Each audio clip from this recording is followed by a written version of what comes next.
minuto para você adorar a Deus nesse instante. Abre a tua boca, glorifique ao Senhor. Chame, atraia a presença do Eu Sou aqui nessa noite. Atraia a presença do Poderoso aqui nessa noite, irmãos. A Ele a glória, a Ele o louvor, a Ele a honra. Que maravilha, Jesus. Quem trouxe a sua Bíblia? Levante a mão. Com a Bíblia. Quem trouxe a sua Bíblia? Então abra ela em Números, capítulo de número 13. Louvado seja aquele que vive e reina para sempre. Números, capítulo 13.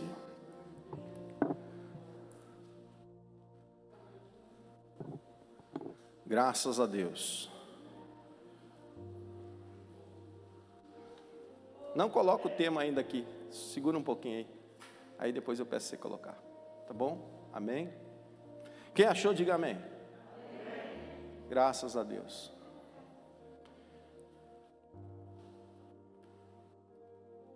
Louvado seja o nome do Senhor. Diz assim o texto: E falou o Senhor a Moisés, dizendo: Envia homens que espiem a terra de Canaã, que eu hei de dar aos filhos de Israel. Hei de dar aos filhos de Israel. De cada tribo de seus pais enviareis um homem, senão cada qual maioral. Tem outra tradução que vai dizer príncipe. Entre eles. E enviou-os Moisés para o deserto de Parã, segundo o dito do Senhor.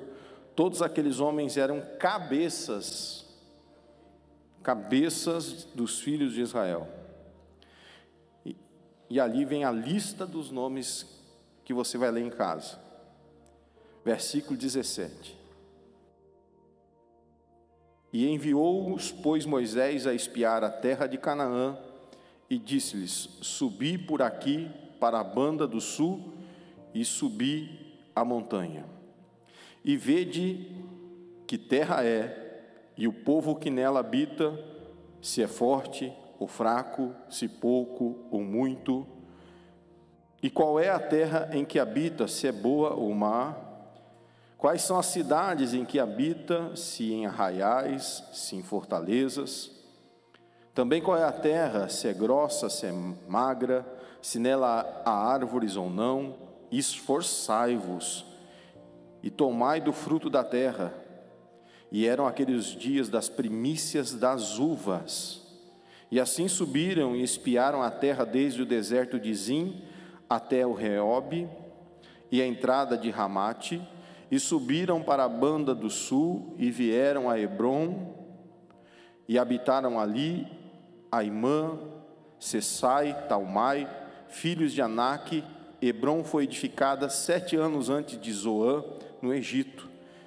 Depois vieram até ao vale de Escol, e dali cortaram um ramo de vide com um cacho de uvas, o qual trouxeram 2 homens sobre uma verga, como também romãs e figos, e chamaram aquele lugar de Vale de Escol, por causa do cacho que dali cortaram os filhos de Israel.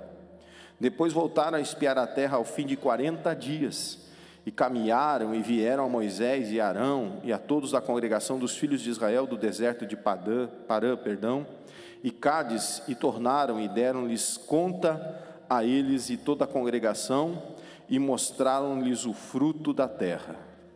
E contaram-lhe e disseram: Fomos à terra que nos enviastes, verdadeiramente mana leite e mel, e este é o fruto. O povo, porém, que habita nessa terra é poderoso, e as cidades fortes e muito grandes. Também ali vimos os filhos de Aнаque.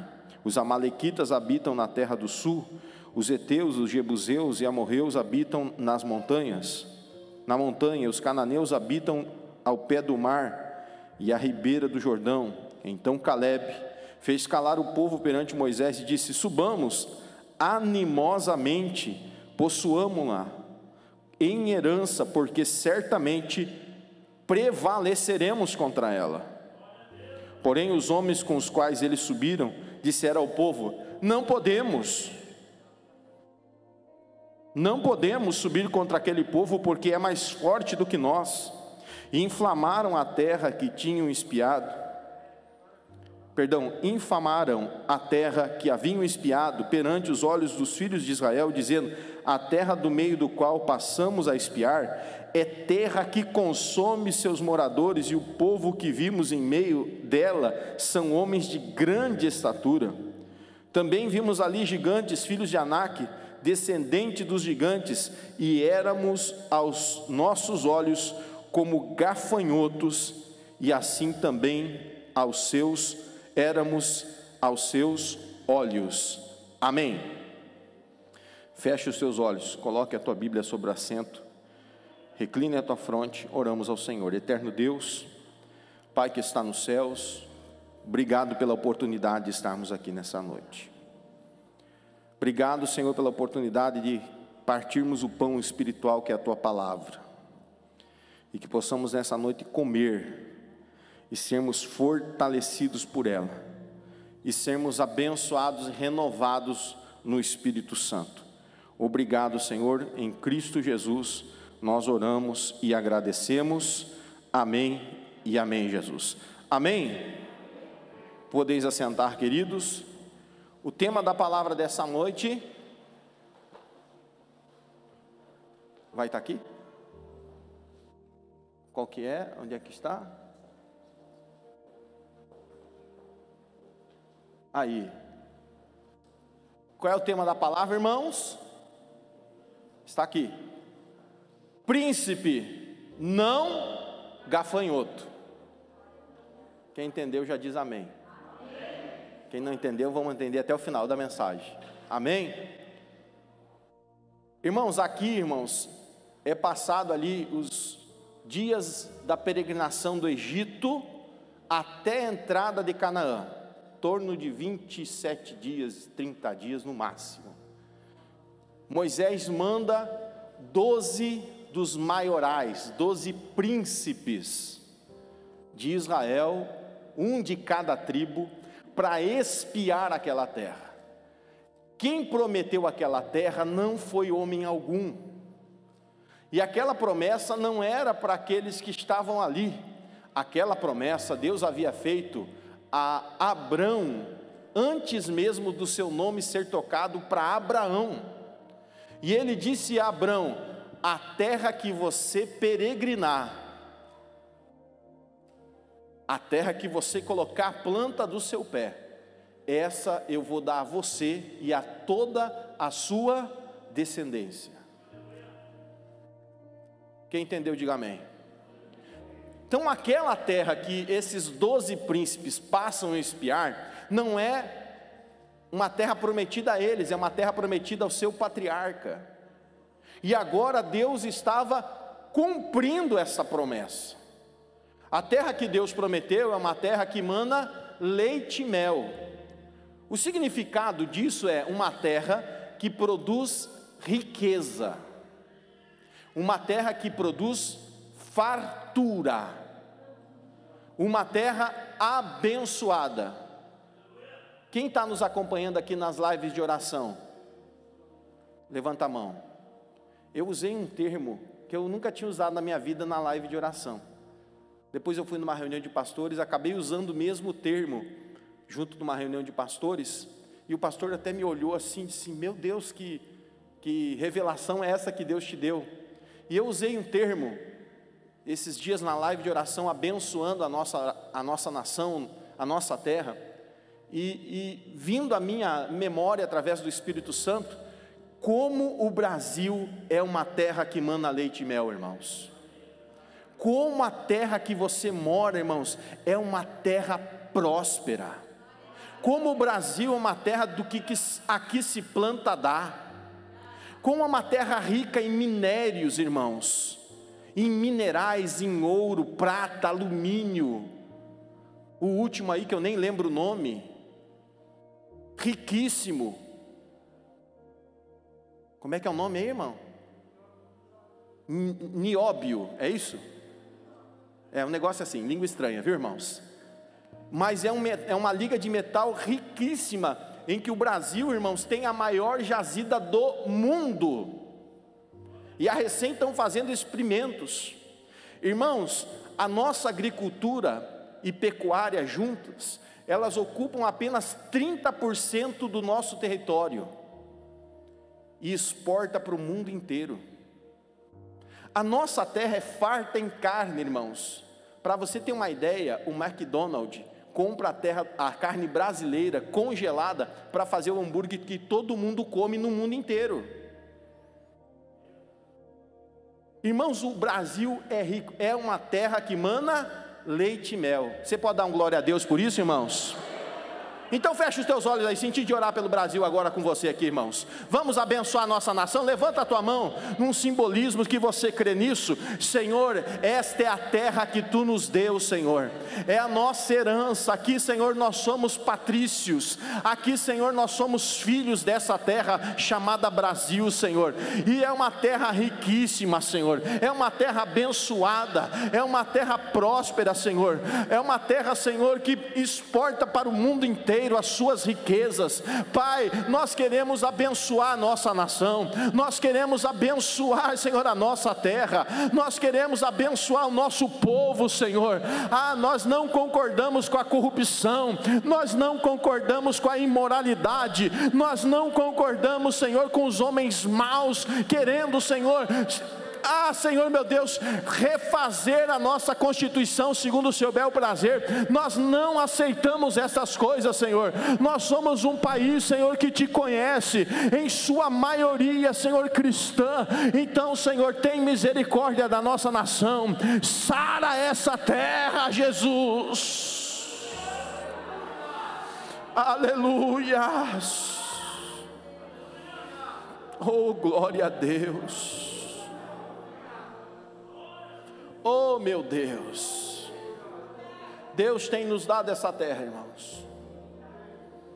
Quando eu olho os filhos de Israel, irmãos, após 430 anos mais ou menos, vivendo numa terra que não é deles, parte desses 430 anos, escravos, amassando barro com palha para a fabricação de tijolos, e Deus com a sua mão poderosa os tira da terra da sua escravidão, e diz: agora eu vou conduzir vocês para uma terra de promessa, uma terra que eu dei.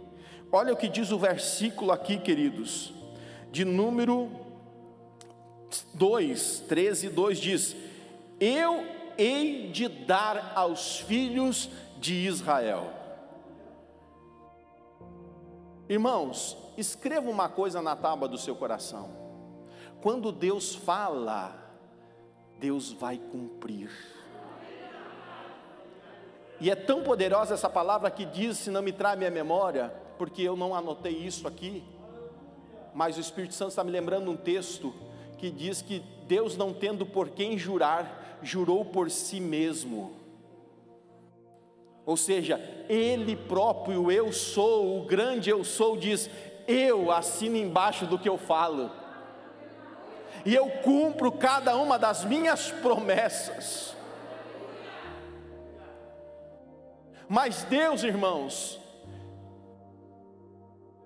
o que Ele faz com os filhos de Israel, e também serve para mim e para você?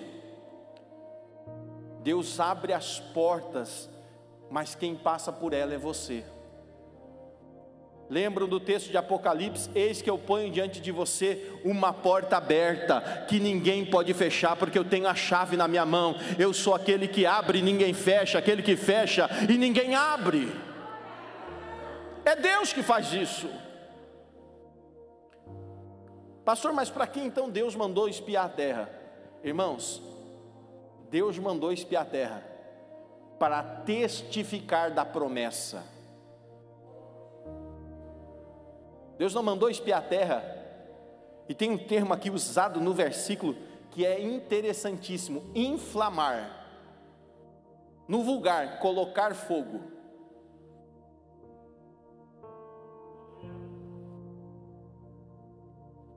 Quem está entendendo, diga amém.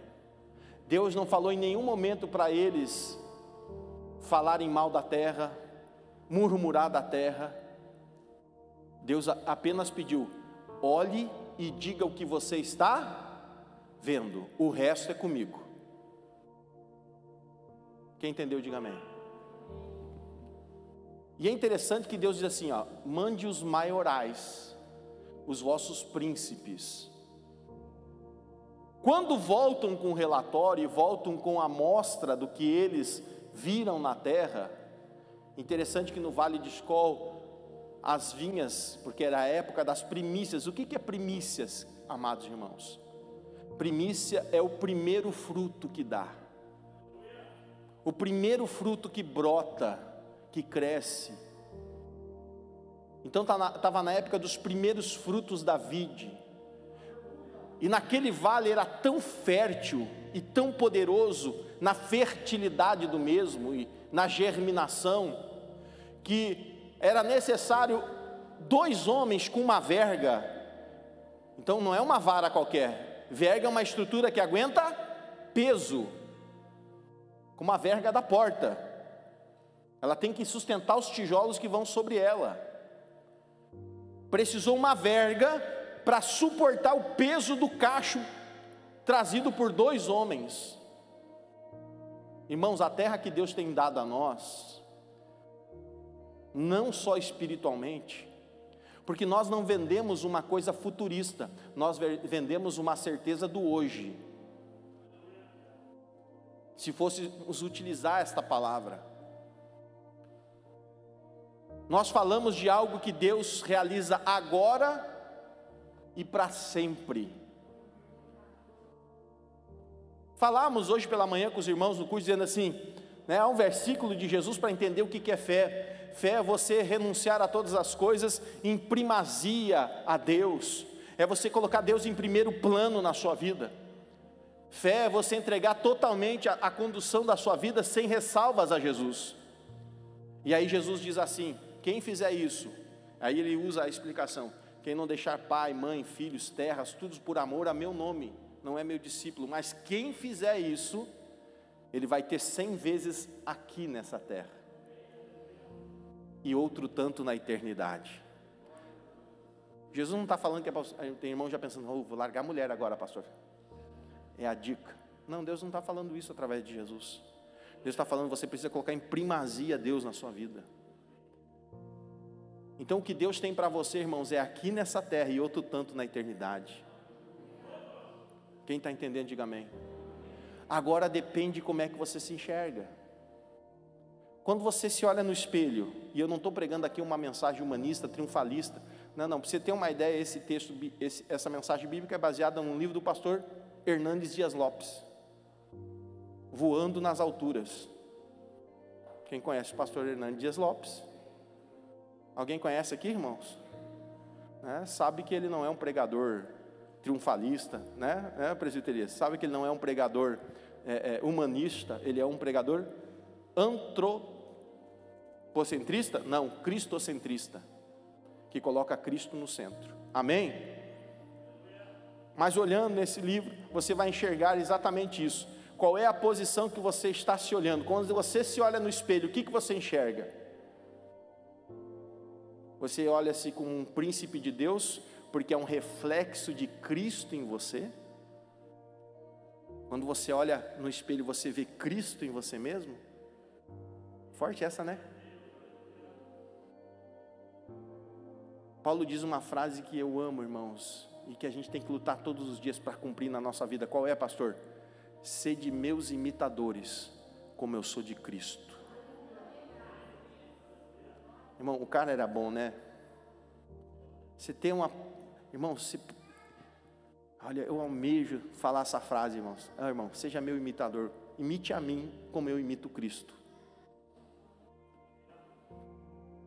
Irmão, você tem que olhar para as pessoas que refletem a imagem de Cristo na vida delas e imite elas, pelo amor de Deus. A gente tem uma tendência, a Alessandra, a imitar só quem não presta. A gente tem uma tendência de olhar, não, ele está fazendo errado, eu também posso fazer. Ele está andando de errado, está fora dos princípios bíblicos, e aí, se ele faz, eu também posso fazer. Afinal, a frase hoje em dia que eu já ouvi, e eu digo, miséria, Jesus. Se o pastor não repreende, é porque ele está concordando. Irmão, vem aqui comigo você. Faz de conta que é só você, eu e toda a transmissão para a internet, tá bom? Quando você ouvir o diabo falando isso no seu ouvido, você repreende, tá bom? Mas expulsa mesmo, bate o pé e diz: eu te repreendo, Satanás. Está entendendo, irmãos? Porque o pastor não concorda nada com isso. Quem está entendendo, dá um glória para o Senhor Jesus.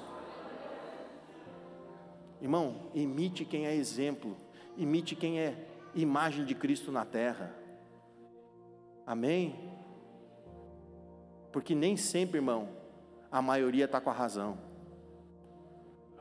Quem entendeu, diga amém. O que acontece aqui?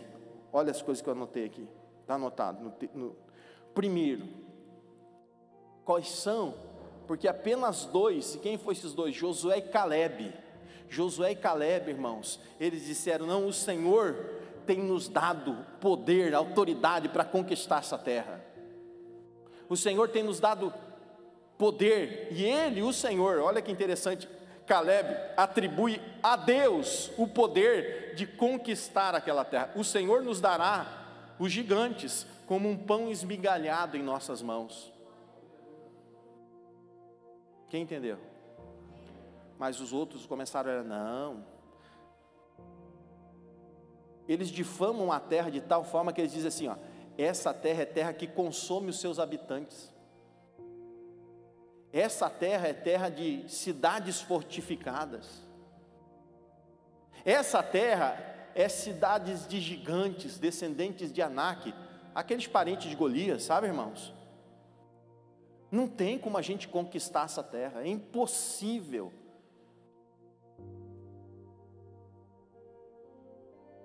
De príncipe, eles se auto-olharam e disseram: nós somos gafanhotos. Irmão, o pior não é o teu inimigo dizer que você é um gafanhoto. O pior é você mesmo dizer que você é um gafanhoto. Porque o inimigo, irmãos, a gente já está acostumado. Você lembra de Golias? Golias olha para Davi e chama ele de quê? Comida de cachorro.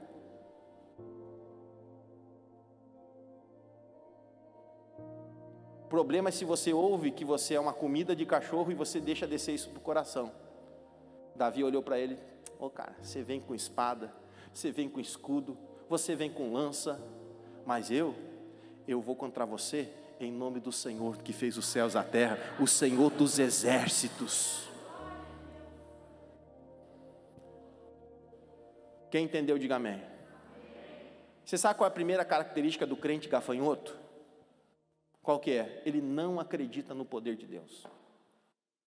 Ele pode até vir na igreja, ele pode até sentar nos bancos, mas ele não acredita no poder de Deus. Olha o que diz aqui: não podemos atacar esse povo, nós não podemos conquistar essa terra. Você não acredita que quem levou você até a porta da entrada da tua conquista foi Deus. E mesmo que você tenha passado por experiências poderosas com Deus, você quer mais experiências poderosas que os israelitas viveram com Deus na terra do Egito, na transposição a pé a seco pelo Mar Vermelho? Sempre quando falo dessa transposição do Mar Vermelho a pé, eu lembro da história de uma menina que estava na escola e a professora, contestando esta passagem bíblica, dizendo: isso é impossível, porque naquela região onde eles passaram, mesmo que isso fosse verdade, ali é uma região em que há um tempo da vazante do mar e a água dá pela canela. Aí a guriazinha crente. Quem é que está ensinando seus filhos a ser crente na escola aqui, irmãos? Ou você está ensinando os teus filhos a ser 007? Ninguém entendeu a piada, Jesus. O que é o crente 0007? É o crente agente secreto, ninguém sabe que ele é crente. Amém? Mas essa menina não, irmãos, essa menina era crente, ela começou lá no fundo da sala, aleluia, oh glória a Deus, louvado seja o Senhor nosso Deus, nós te adoramos, Senhor. Professor, o que é, guria? O que você está doida aí? Não, eu estou glorificando a Deus, porque se isso for verdade, professora, eu estou adorando a Deus porque houve um milagre maior. Qual milagre? Os egípcios se afogarem com água pela canela. Quem entendeu, diga glória a Deus. Eu louvo a Deus, porque o milagre foi maior ainda. Quem está entendendo, irmãos? Eu lembro de uma passagem de Pedro que diz que quando você for questionado acerca da tua fé, você precisa estar pronto, apto a dar a razão da tua fé. Mas o crente gafanhoto, que preferiu ser gafanhoto em vez de ser príncipe, ele disse: nós somos gafanhotos, e aos olhos deles também somos gafanhotos. Que coisa terrível, irmãos. Então essa é a primeira característica. A segunda é esse complexo de inferioridade. Irmão, não é uma mensagem humanista, não é para colocar você no centro do coração de Deus. Não, é você, irmãos, sendo um pecador resgatado poderosamente pela graça, misericórdia de Deus na sua vida, transformou você um homem de estatura de varão perfeito. Quando eu falo homem, é realmente a palavra universal homem, que inclui humanidade, homens e mulheres, transformando em varões e varoas do Senhor. Você é um príncipe do céu, meu irmão.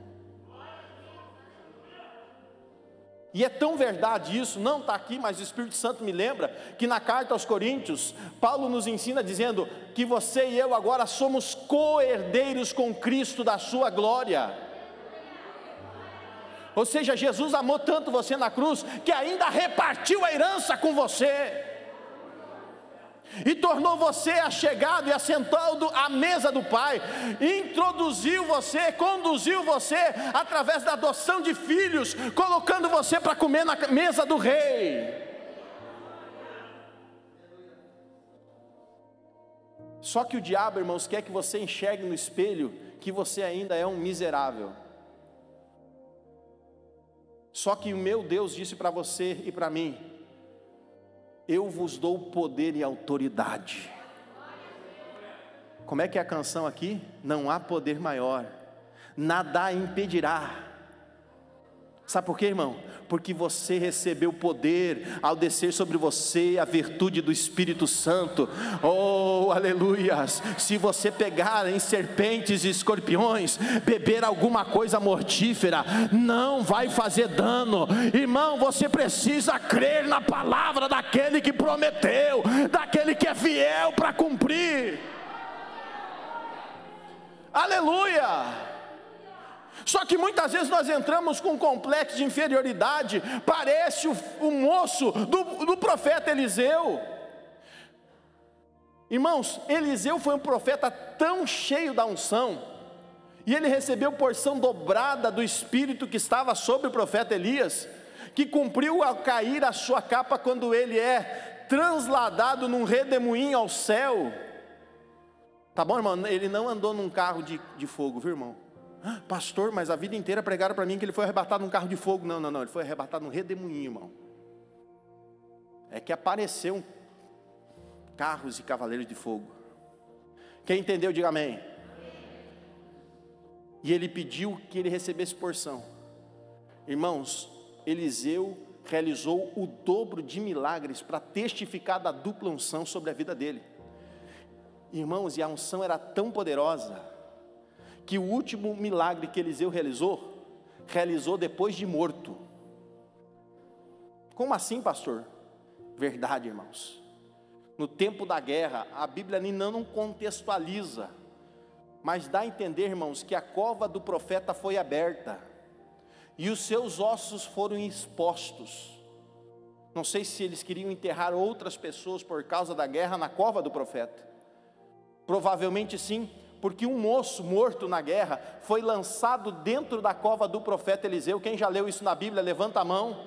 Quem não leu diz assim comigo: eu preciso ler mais a Bíblia. Eu vou dar uma dica aqui, posso falar, irmão?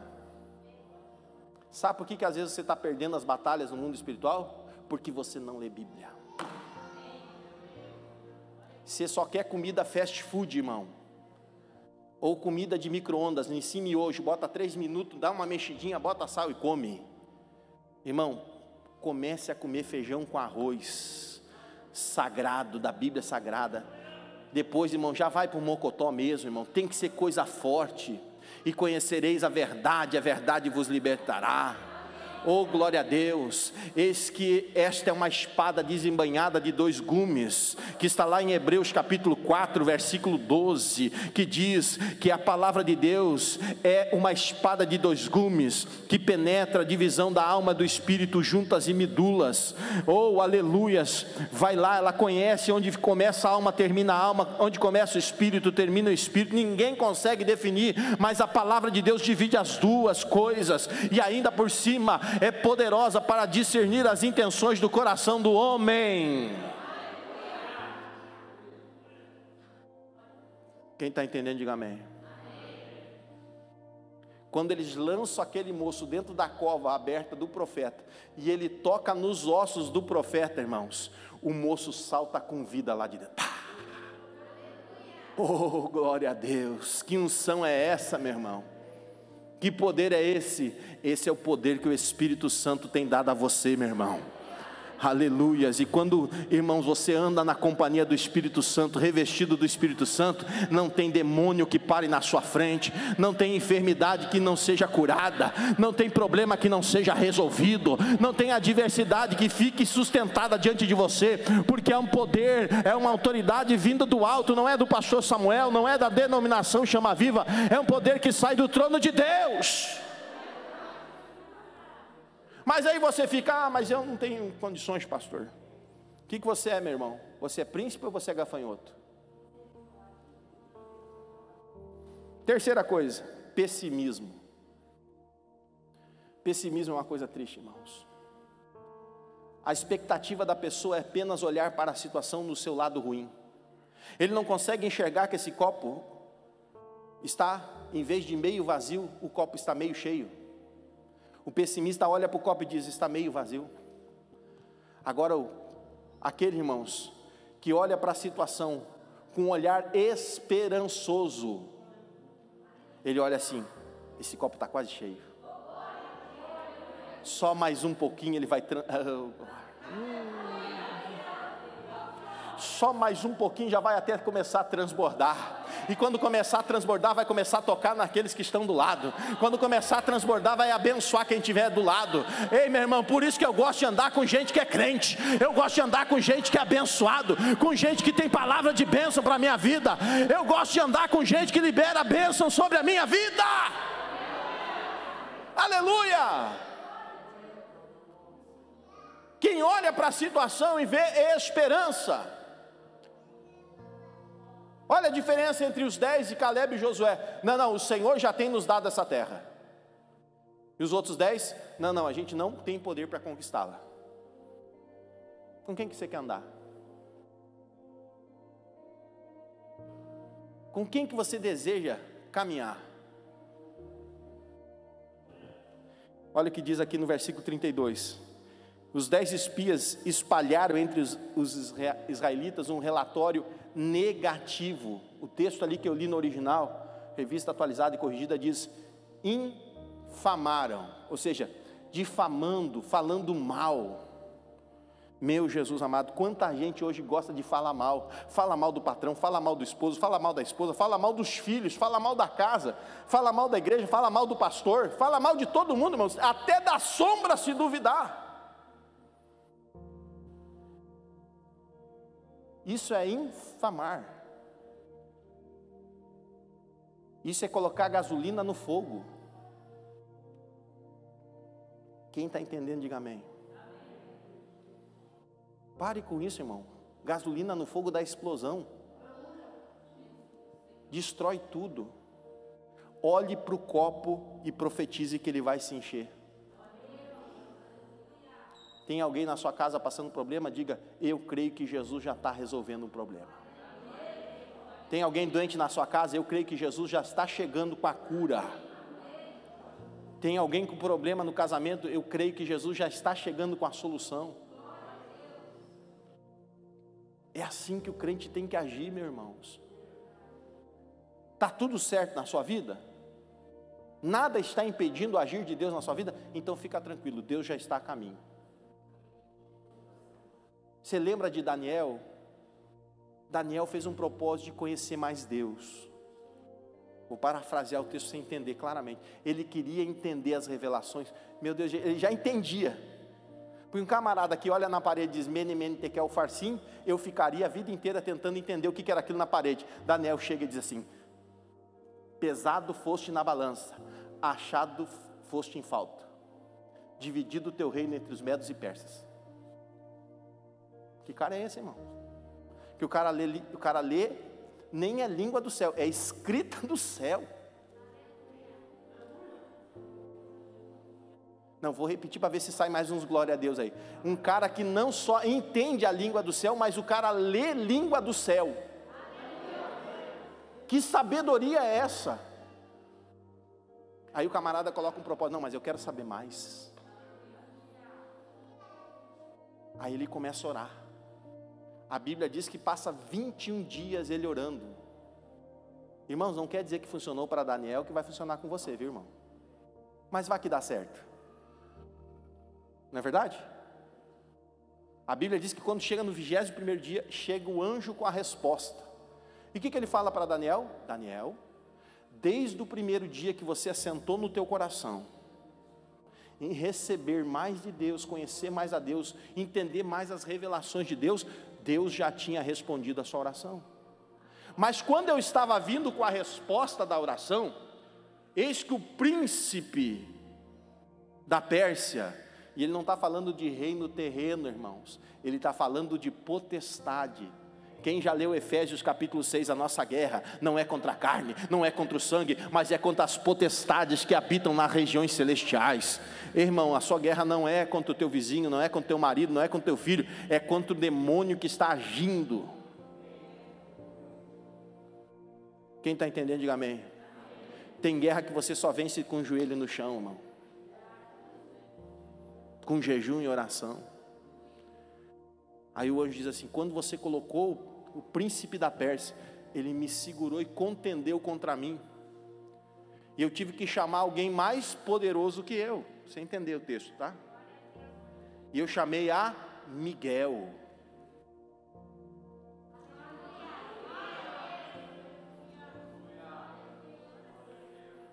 O príncipe, olha aí, irmãos. E para lá o príncipe dos exércitos do Senhor, com a espada desembainhada, e irmão,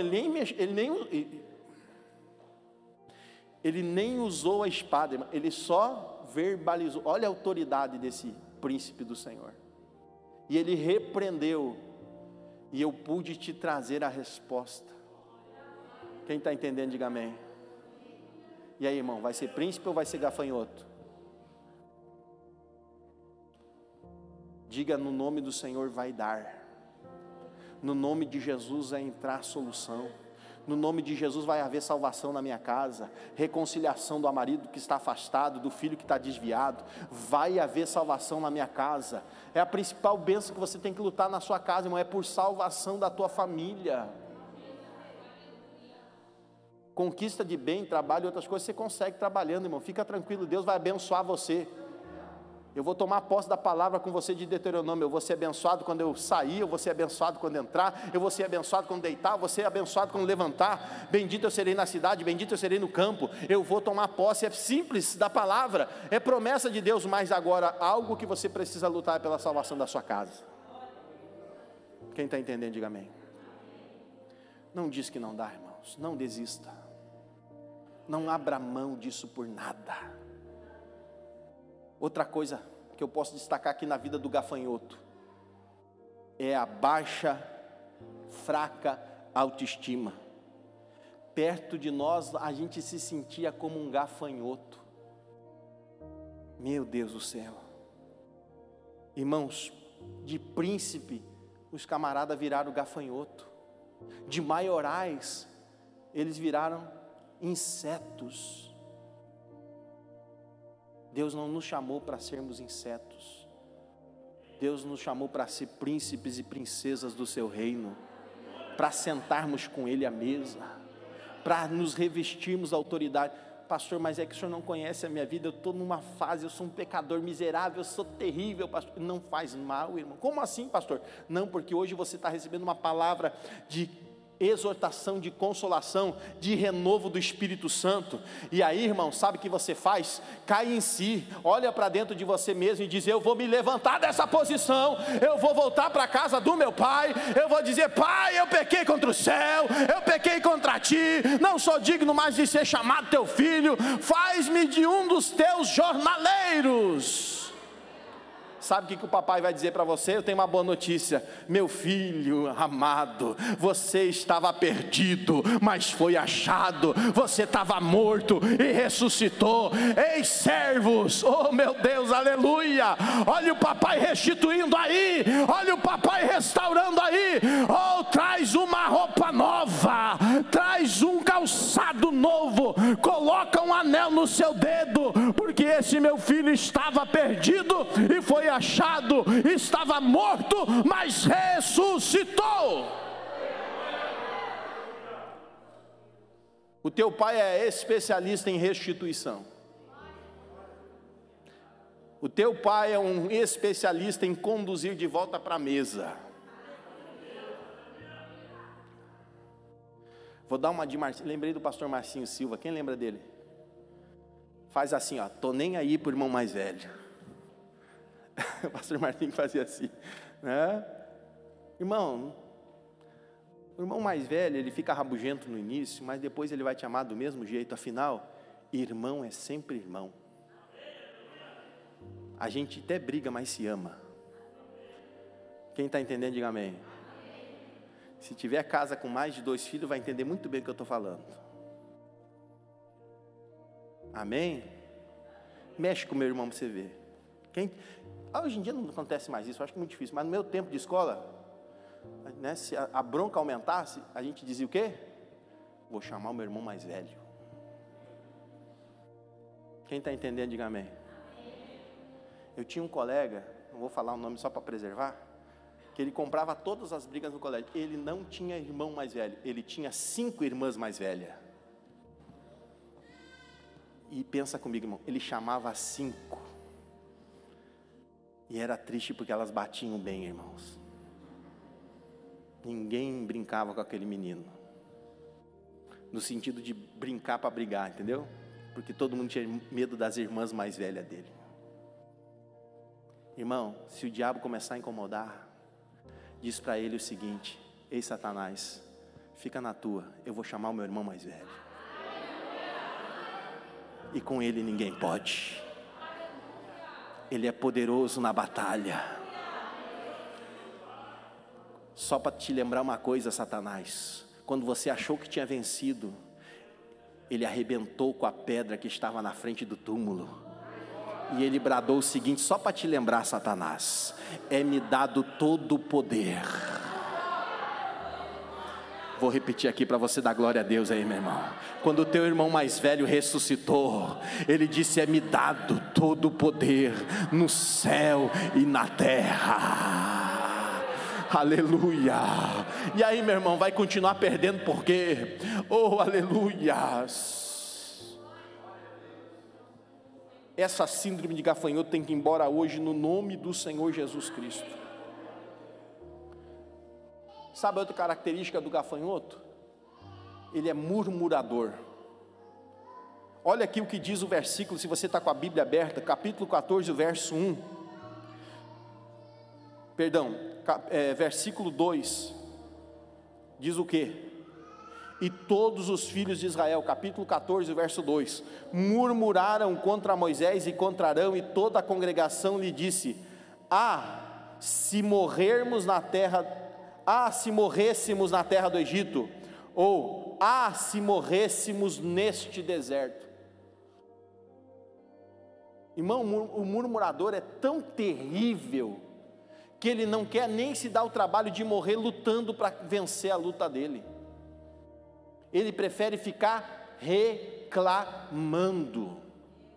Coisa triste é ficar do lado de gente que só sabe reclamar, de gente que só olha para a situação e fala mal de tudo e de todos, não está contente com nada. Irmão, eu vou fazer uma pergunta séria aqui para você nessa noite. Você acha que numa pessoa dessa está habitando o Espírito Santo? Você acha que numa pessoa dessa está habitando a presença do Senhor? Se na tua Bíblia e na minha Bíblia está escrito que a presença do Senhor formoseia o rosto.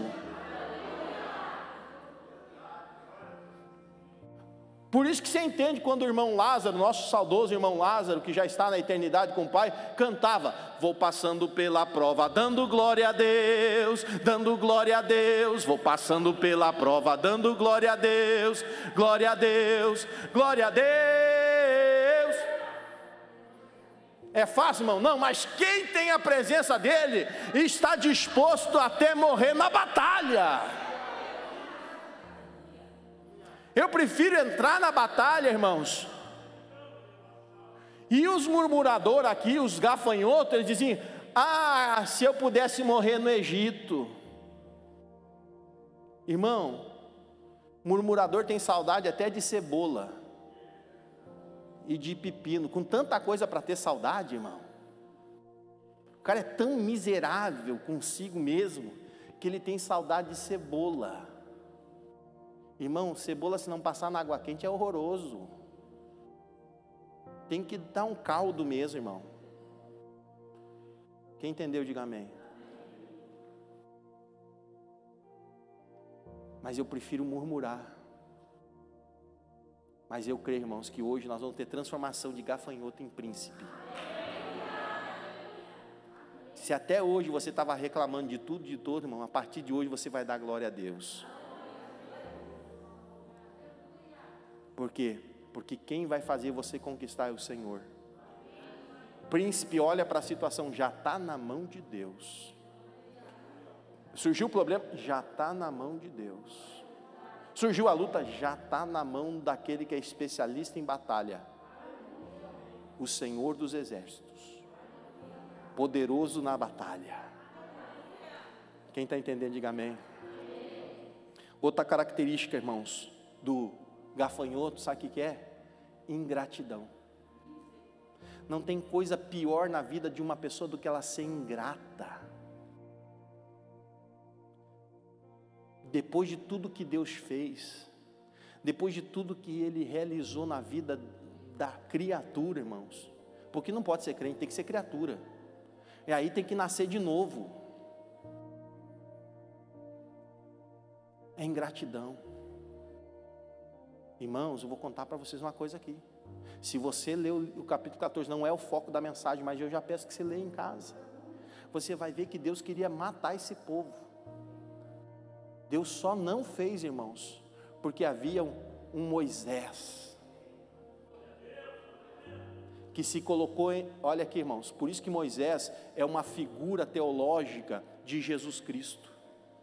Moisés se colocou entre Deus e o povo, dizendo: Senhor, mata a mim e poupa esse povo. Moisés é tão, irmãos, radical com Deus. Irmãos, eu não teria coragem jamais de fazer isso, irmãos. Moisés chega para Deus e diz: risca o meu nome do teu livro. Você sabe o que é isso, irmãos? Que coragem.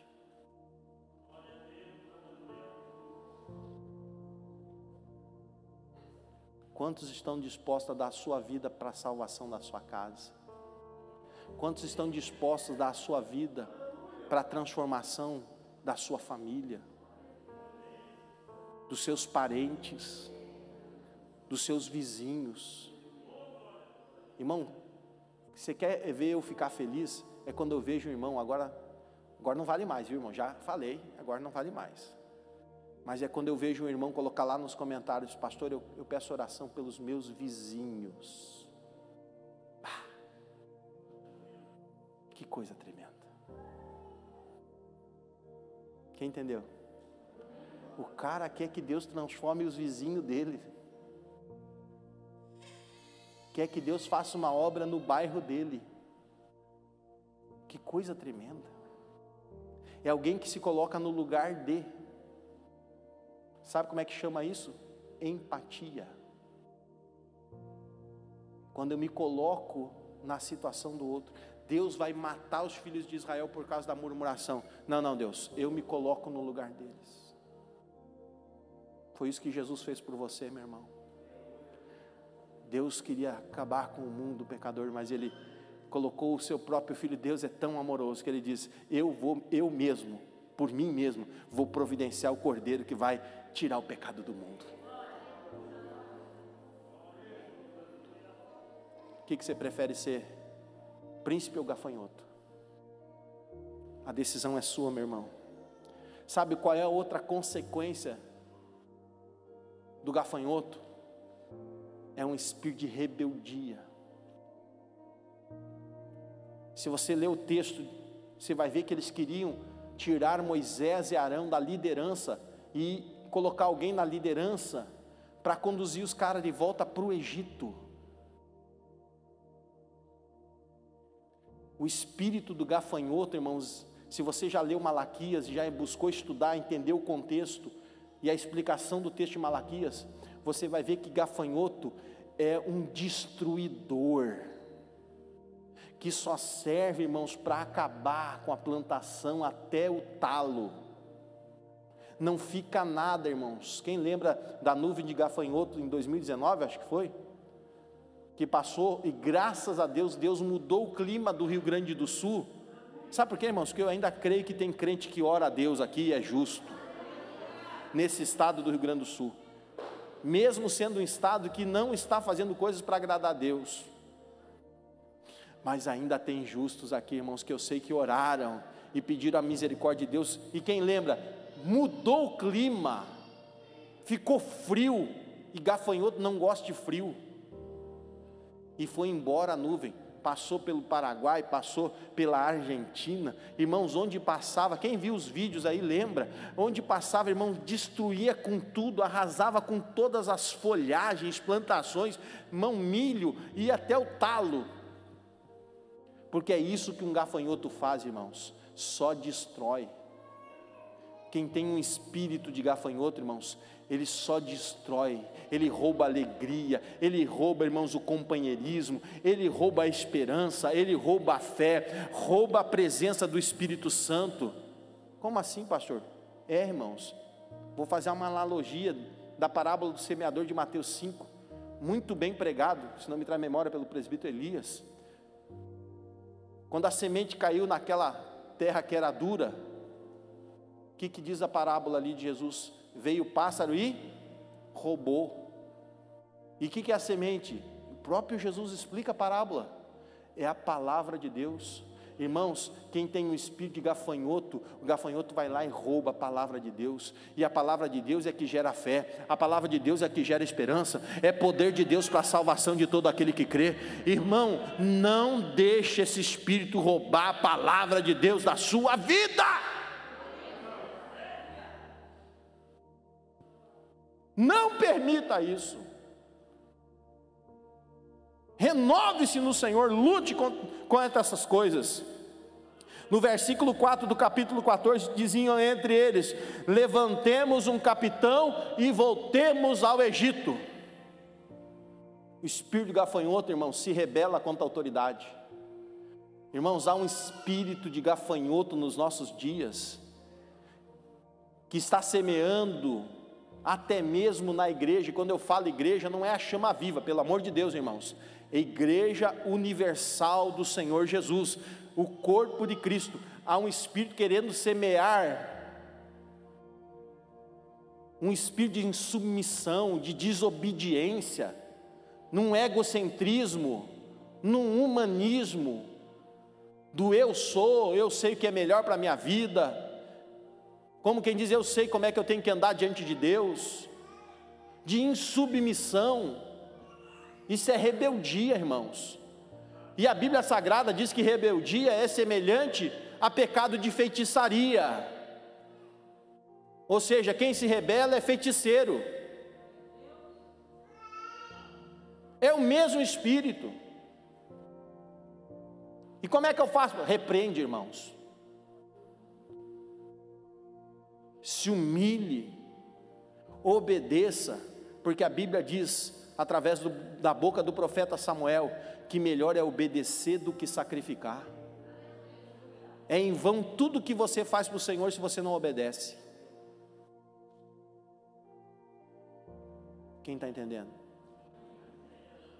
Para encerrar, irmãos, e nós orarmos.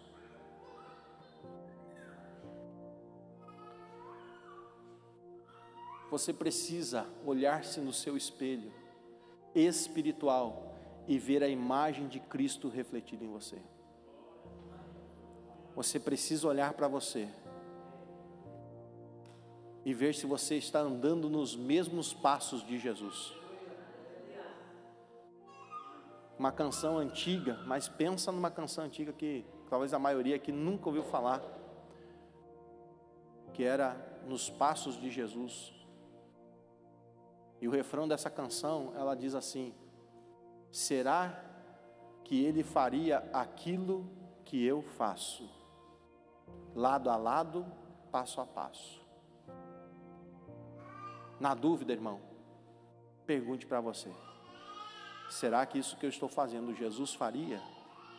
Quando eu faço isso, eu sou um príncipe da casa do rei. Quando eu faço isso, eu sou submisso à vontade de Jesus. Então, irmãos, você não é aquilo que dizem que você é. Quando você é um príncipe de Deus, Deus é que diz o que você é. E eu convido você a ficar em pé. Como assim, pastor? Encerro com uma citação de Jó, capítulo 1. Estando os filhos dos homens a se reunirem na presença de Deus, veio dentre eles a Satanás. Deus fala com Satanás e pergunta para ele: porventura tem visto meu servo Jó?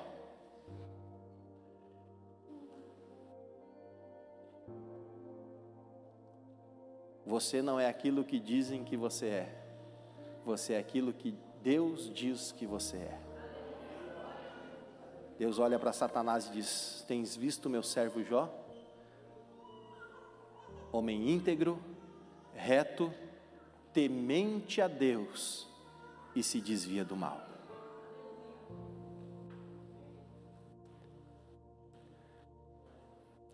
Irmão, você já pensou? O diabo indo lá, se apresentando diante de Deus, e Deus dizendo para ele: vem cá, Satanás, você tem visto lá o meu servo Joel? Você tem visto lá minha serva Teresa? Você tem visto lá o meu servo Rogério? Irmãos, uma coisa é o que dizem de você, outra coisa é o que o próprio Deus testemunha de você. Forte essa, né, irmãos?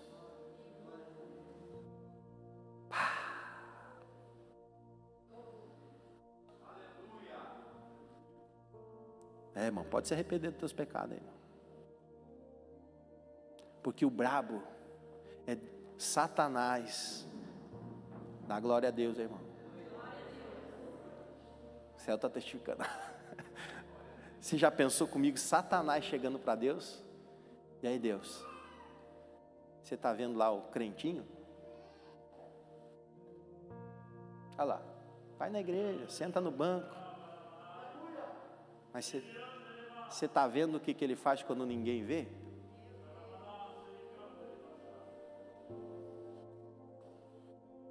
Aí, príncipe ou gafanhoto?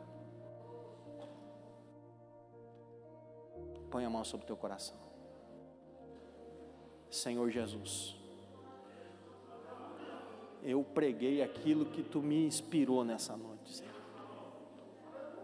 E eu quero profetizar, Senhor, que vai haver, Senhor, uma detetização espiritual. Vai passar aqui, Senhor, um inseticida espiritual e vai matar esse espírito de gafanhoto, Jesus. Destruidor de família, destruidor de filhos, destruidor de casamento e principalmente destruidor de salvos. E, Senhor, vai haver um revestimento do Teu Espírito Santo, poder de Deus para a salvação de todo aquele que crê. Um revestimento, Senhor, não de homens e de poder de homens, mas um revestimento do céu, um revestimento da Tua presença, Senhor, um abandono da prática pecaminosa, Senhor meu Deus, um reconhecimento das suas limitações, Senhor, um revestimento da autoridade celestial. Senhor, eu quero profetizar, Senhor, príncipes e princesas Tuas aqui, Senhor, que vão, Senhor meu Deus, tomar, Senhor meu Deus, a sua posição de filhos e filhas, reivindicar, Senhor, a autoridade do anel, Senhor meu Deus, que é, Senhor, um tipo bíblico de poder do céu para a sua vida, poder diante de Deus, diante dos homens, diante das potestades infernais, Senhor. Meu Deus! Senhor, nós conclamamos aqui nessa noite, Senhor, toca, Senhor, a vida dos Teus filhos, renova neles um espírito inabalável, não retires deles, Senhor, o Teu Espírito, mas os anima, Senhor, e que eles tenham, Senhor meu Deus, uma postura de Josués, uma postura de Calebes nos nossos dias, em que confiem na Tua mão de poder, que confiem, Senhor, que Tu que és fiel para prometer, vai cumprir. Senhor, que não existe, Senhor, batalha que Tu não vença, que não existe guerra, Senhor, que Tu não possa, Senhor, ser vencedor, e que não existe promessa que Tu faça que não seja cumprida. Aleluias! Então, Senhor, eu creio nessa noite, que aqui, Senhor, haverá homens e mulheres comprometidos com a aliança contigo, Senhor, e que vão honrar esta aliança, que vão se submeter à Tua palavra, Senhor. Em nome de Jesus, Teu Filho, nós oramos e agradecemos. Amém e amém, Senhor Jesus.